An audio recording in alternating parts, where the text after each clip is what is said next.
see it in your eye. Oh, I can see it. I can see it in your eye.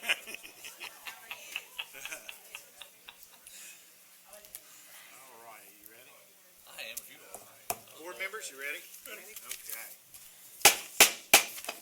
Good evening. Welcome to the regular session of the Fayette County Board of Education on this October 22nd, 2019. We'll ask Mr. Slockett to lead us in a Pledge of Allegiance. If you'd stand with us, please. I pledge allegiance to the flag of the United States of America and to the republic for which it stands, one nation, under God, indivisible, with liberty and justice for all. All right. Thank you, Mr. Slockett. Thank you, board members. Let the records reflect all 5 board members are present this evening. Before we get into our recognitions and reports, Mr. George, I think you've got an adjustment for the agenda. Yes, Mr. President. On the 1000 series, I would like to move 1012 and 1013. Those 2 reports will be issued at a meeting next Tuesday night, which will take place at 6 p.m. at the Oak Hill Middle School. And there will be another additional report that night. Due to time constraints and availability of one of our presenters, we have asked that we schedule that meeting next Tuesday, and it will take place at 6 p.m. at the middle school. And with that, I'll turn it back over to you, sir. All right. Thank you, Mr. George. Okay. We do have a delegation this evening. I'd like to invite Ms. Harris to come up, and I think she wants to speak on traffic safety for staff. So, Ms. Harris. Good evening.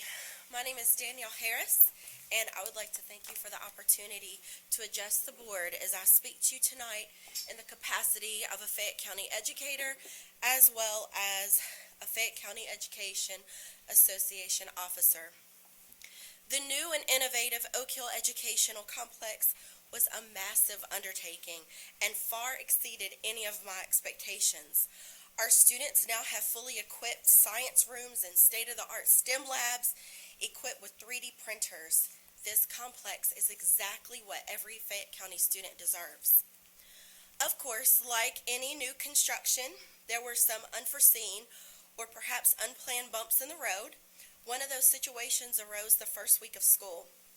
Parents were upset about the times their students were arriving home. Some were even outraged, and rightfully so, about their children who were on wrong buses. I was pleased to see the swift intervention from the Transportation Department to step up and make the changes necessary. Over the past couple of months, however, administration, faculty, and staff have been placed in compromising conditions as they've been mandated to serve as traffic officers. Most educators would agree, we go far beyond the call of duty when it comes to the needs of our students. However, we draw the line in the sand when it comes to placing our safety or even our lives in jeopardy. In the past month at New River Intermediate alone, multiple staff members have endured profanity from raging parent drivers. We've witnessed distracted drivers, and when I say distracted, I mean they're texting, they're talking on their phones, and at one point someone had a laptop and they were typing on their laptop in their car. And they failed to stop when we signaled for them to do so. Buses have also bypassed our sign in a hurry to get through traffic. Last, but certainly not least, we've had 3 teachers almost hit by a car. Each of these situations have been appropriately documented and reported to the central office. Let me be clear, this is completely unacceptable, and we should not be placed in these unsafe working conditions any further. Just as you would not expect a police officer to teach my students, you surely shouldn't expect me to do the dangerous job of a police officer. I would like to submit photographs of the dangerous and unsafe conditions Fayette County staff has had to endure. This first picture is from Oak Hill Middle School. A staff member stands in the middle of the intersection during the dark morning hours to direct bus and car traffic.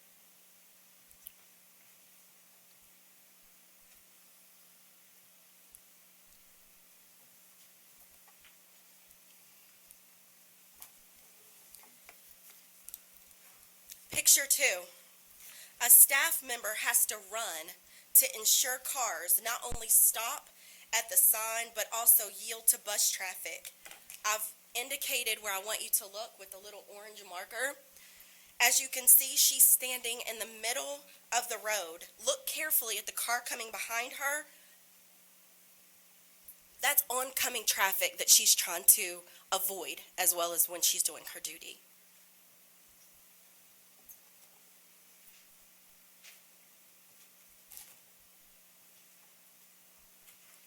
The third picture is from New River Primary. This staff member is standing at the Fit intersection directing traffic. It's a three-way area. Please pay attention to her arms. They're outstretched. This poor employee is trying to stop traffic in two directions as she also stands in the center of the road.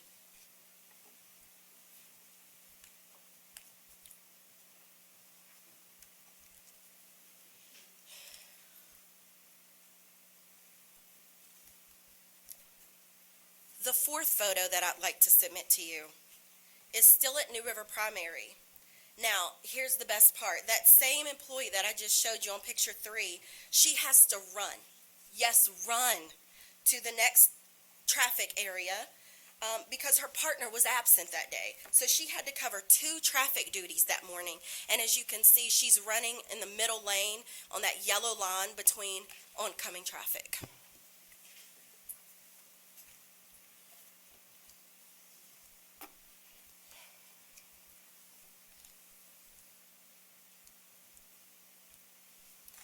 The fifth picture is still that same employee. Her second duty assignment was at the top of the hill at the primary and middle school.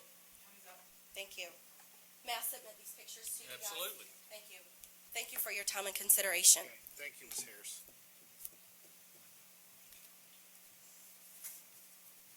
Board members, I'll give you just a minute to finish looking at the pictures.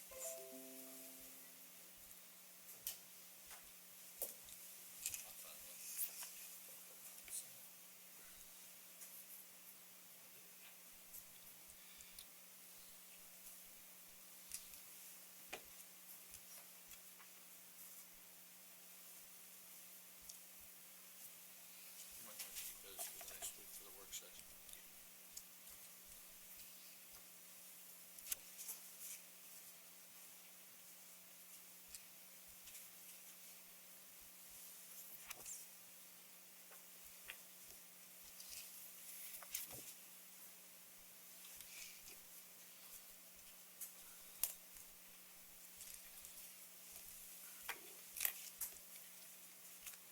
Ms. Harris, would you mind if we keep these pictures? We have a work session coming up at that campus, and they may be helpful. So, thanks. Okay, moving to our 1000 series, we have item 1011, and this is Miss Kennedy Cochran with Midland Trail High School, and I think we're going to talk about the Science Adventure Camp. So.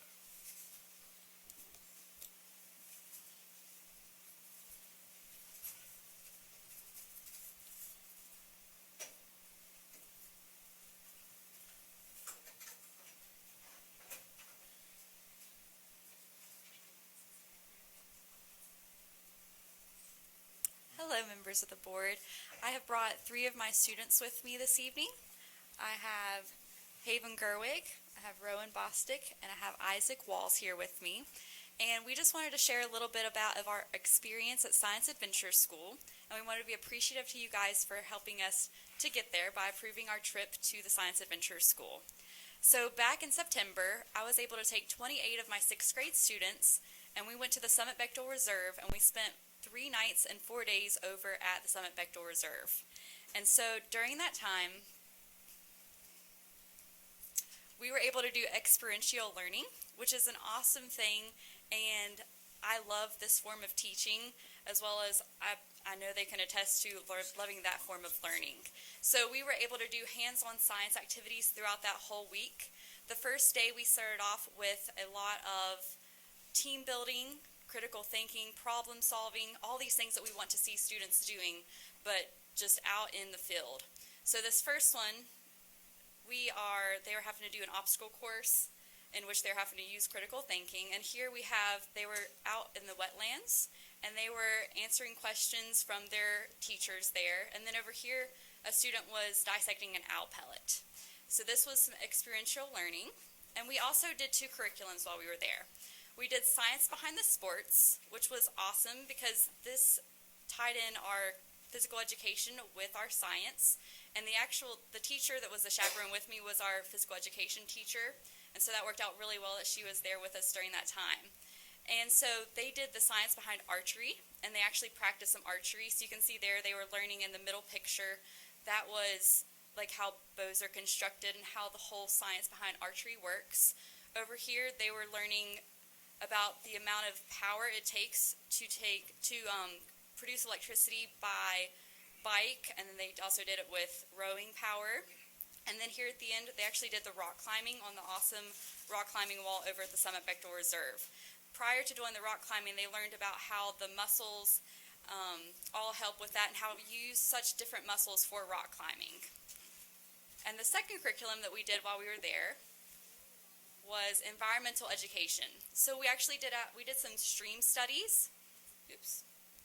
And like I said, they did the owl pellets, and they went out and they collected some animals from the streams, and they learned about the pH and all of these things while hands-on, not just in the confinement of a classroom.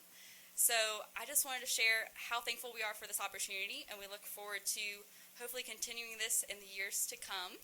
On the final day, we were actually able to do the Big Zip, which is the largest zip line in North America.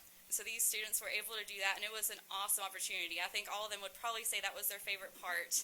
But the whole experience was awesome and so great, and it was my best experience so far as a teacher. I know I'm still early in my career, but just being able to see them in such a different environment, it's an awesome opportunity for them. So I'm just going to have them share a few things. I'm going to pose 2 questions to them. The first one is some of the memories that they made while they were at camp, because keep in mind, these students, how old are you guys? 11, 12, most of them have never stayed away from home at this point, or not much at all. And so they left, and they stayed 3 nights. It was just them with their chaperones and their team leaders, and they were with their friends. And so there was a lot of independence that was built during this time as well. And so just to see that in them. So the 2 questions is the best memories that they made while they were there, as well as how they think it helped them with the transition from elementary to middle school. Because this program was strategically designed to help bridge that gap between elementary education and secondary education, and as well as you're combining 2 schools. So we came from Ansted School and Divide School and brought those kids together, and this was just the 3rd week of school. So I'm going to let them answer these 2 questions. So best memory and how you think it helped you transition. My best memory was probably getting to spend time with my friends and getting to do like things I've never done before, like rock climbing and zip lining. Yeah. Okay, you can answer the first question. My best memory was the rock climbing and big zip. Okay. Isaac?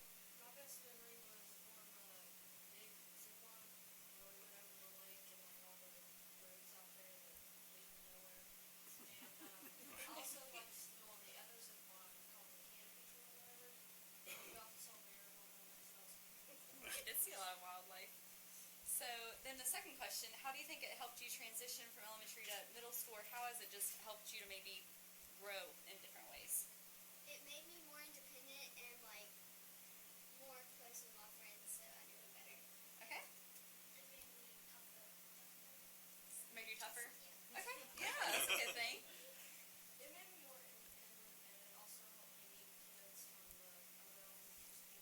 Yeah, so while we were there, we also did have Meadowbridge was there at the same time, and there was a school from Morgantown, and so they were able to interact with these kids at the same time. But I can also attest that I have these 6th graders in class every day, and from even the first couple weeks of school until after we came back, there was such like a atmosphere change, because not only did this camp teach them science, but it taught them life skills. And so every night we would have like a group circle where we would talk about like the positive effects of self-talk and things like that. And so if there's a student in class that's getting down on themselves, The kids are like, don't talk negatively about yourself. We learned this at camp. Like, do positive self-talk. So there's things that have definitely carried over, and I just want to thank you guys for the opportunity to share and for the opportunity to do this. Can So I add a thank you. third question? Yes. How long did it take you guys to work up the courage to get on that zip line? Because I haven't done it. Well, I mean, we were there all week, so we still. See, you had all week to think about it. But walking to the road for the zip line, I mean, we were all pretty excited, so. They've been trying to get me on one of those for a couple of years, and I've been able to dance around it for a long time. But if you guys had the courage to get on it, maybe I'll try it. Yeah, totally should. Did you shut your eyes?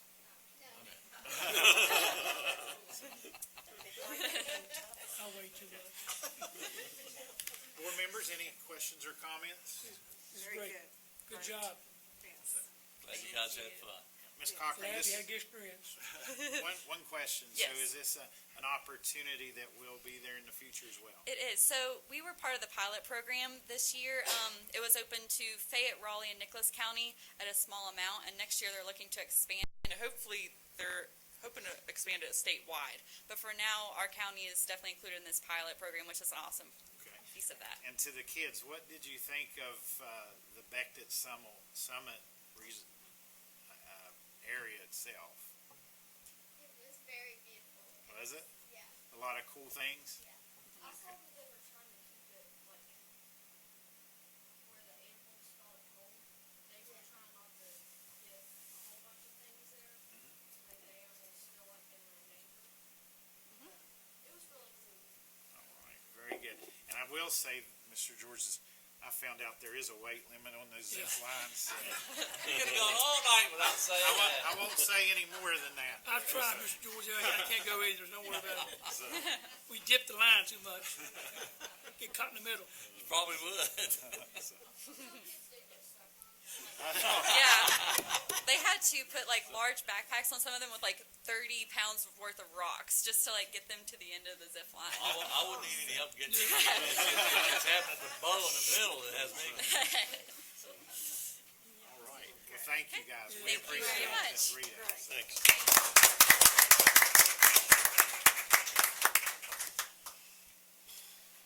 Okay, good stuff. So, moving to our 2000 series, our minutes, agreements, and contracts, we have two items, 2040, 2041.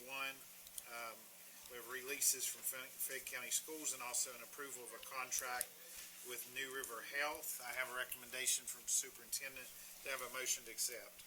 I'd like to make that motion, Mr. Green. Thank you, Mr. McGuffin. Do I have a second? I'll second that motion. Thank you, Ms. Tanner. Any questions or comments? All right, no questions or comments. All in favor, signify by aye. Aye. Any opposed? Motion carries 5-0. Okay, moving into our 4000 series, our finance, we have items 4014 through 4018.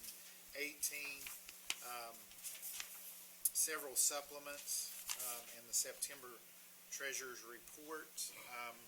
Mrs. Fridley is not here with us. So Ms. Fridley is at the ASBO conference, working on next year's finances, but I will tell you that most of the transfers, although some of them seem rather large, are a direct result of having to clean the budget and do the end of the year transfers.